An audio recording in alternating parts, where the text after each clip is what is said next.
بسم اللہ الرحمن الرحیم۔ محترم ناظرین السلام علیکم۔ آج ہم بہت ہی خاص ٹاپک پر بات کرنے جا رہے ہیں کہ جادو کی نشانیاں کیا ہیں، اس کو ہم کیسے ختم کر سکتے ہیں۔ معاشرے میں بہت سارے لوگ ایسے ہیں جن پر کوئی جادو نہیں ہوتا، مگر پھر بھی کسی نے کہہ دیا کہ تم پہ جادو ہے تو وہ اس کی سنی سنائی بات کو حق اور سچ مان کر یقین کر لیتے ہیں۔ ناظرین، جب تک آپ پر مخصوص نشانیاں جو بار بار ظاہر نہ ہوں، اس وقت تک آپ کسی کی بات پر یقین نہ کریں کہ جادو آپ پر ہو چکا ہے۔ اگر آپ پر جادو کی نشانی ظاہر ہو چکی ہے تو آپ کو ایک ایسا عمل بتاؤں گی انشاءاللہ جس سے آپ کو جادو کرنے والے انسان کا چہرہ آپ کے سامنے آ جائے گا، اور آپ کے گھر میں جہاں پہ جادو دفن ہے، تعویذات دفن ہے، وہ سب آپ کی آنکھوں کے سامنے آ جائیں گے۔ امام ابو حنیفہ کی نظر میں جادوگر مرتد سے بھی بڑا مجرم ہے۔ وہ کہتے ہیں کہ ایک مرتد کا جرم صرف اس کی ذات تک محدود رہتا ہے، لیکن جادوگر کی وجہ سے پورا معاشرہ فساد کی لپیٹ میں آ جاتا ہے۔ جادو کا اتنا بڑا گناہ اس لیے ہے کہ اس میں براہ راست شیطان یعنی ابلیس اور اس کی اولاد سے مدد مانگی جاتی ہے۔ جو منتر پڑھے جاتے ہیں ان میں اللہ اور اس کے رسول کا انکار اور ان کی شان میں گستاخی کی جاتی ہے۔ پھر ابلیس کو یا اس کی اولاد کو معبود یا مددگار مان کر اس سے مدد مانگی جاتی ہے۔ سخت ترین جادو میں تو نعوذ باللہ قرآن پاک کو الٹا لکھا یا پڑھا جاتا ہے یا حرام اور غلیظ سیاہی کے ساتھ لکھا جاتا ہے، اور انہی وجوہات کی بنا پر سیدنا حضرت علی رضی اللہ تعالی عنہ نے ایسے افراد کو جو کہ جادو کرنے میں ملوث تھے چن چن کر ان کی گردنیں اڑا دینے کا حکم دیا تھا، اور اس دور میں بہت سارے جادوگروں کی گردنیں اڑائی تھیں۔ اس سے آپ خود یہ جان سکتے ہیں کہ یہ عمل کتنا برا عمل ہو سکتا ہے۔ آج کل تو ہر تکلیف اور ہر پریشانی کا ذمہ دار جادو کو قرار دیا جاتا ہے۔ کسی کے رشتے نہیں آتے، وہ سمجھتا ہے کہ جادو ہو گیا ہے۔ کوئی بد پرہیزی یا موسمی تبدیلیوں کی وجہ سے بیمار ہو جاتا ہے تو وہ بھی یہی سمجھتا ہے کہ کسی نے جادو کر دیا ہے۔ کسی کی سستی اور کاہلی کی وجہ سے دکان نہیں چلتی تو وہ یہ بھی سمجھتا ہے کہ کسی نے جادو کر دیا ہے۔ کسی کو نوکری نہیں ملتی تو وہ سمجھتا ہے کہ جادو کیا ہے اور اس کے ذریعے بندش کرا دی ہے۔ غرض ہر پریشانی کا ذمہ دار جادو کو قرار دیا جاتا ہے، اور یوں لگتا ہے کہ گویا اللہ تعالیٰ نے کائنات بنا کر جادوگروں کے رحم و کرم پر چھوڑ دی ہے۔ یہ جاننے کے لیے کہ جادو ہوا ہے کہ نہیں، اس کی خصوصی علامات دیکھنا ضروری ہیں۔ اگر ان علامات میں سے 70% کسی شخص میں ظاہر ہیں تو اسے اس بات کا یقین کر لینا چاہیے کہ اس پر کالا جادو کر دیا گیا ہے۔ جادو کی علامات ہر مرحلے میں مختلف ہوتی ہیں۔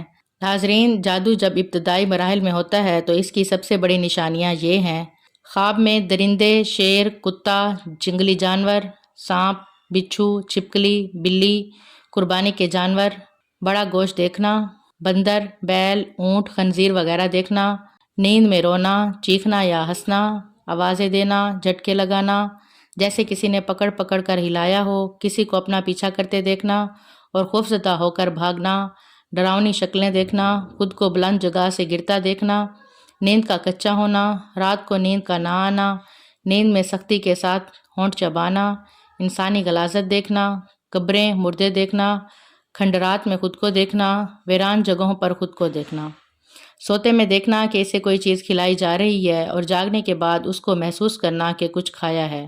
یہ جادو کی ابتدائی علامات ہیں، اور جب یہ ظاہر ہوں تو آپ سمجھ جائیں کہ کسی نے آپ پر ابھی تازہ تازہ جادو کیا ہے۔ اب جو علامات میں آپ کو بتانے جا رہی ہوں وہ علامات انتہائی سخت ہیں، اور ان علامات سے موت بھی واقع ہو سکتی ہے۔ جب یہ علامات ظاہر ہوں تو فوری طور پر آپ نے کیا کرنا ہے، اس سے بچنا کیسے ہے، اس کا بھی مکمل طریقہ میں آپ کو ضرور بتاؤں گی۔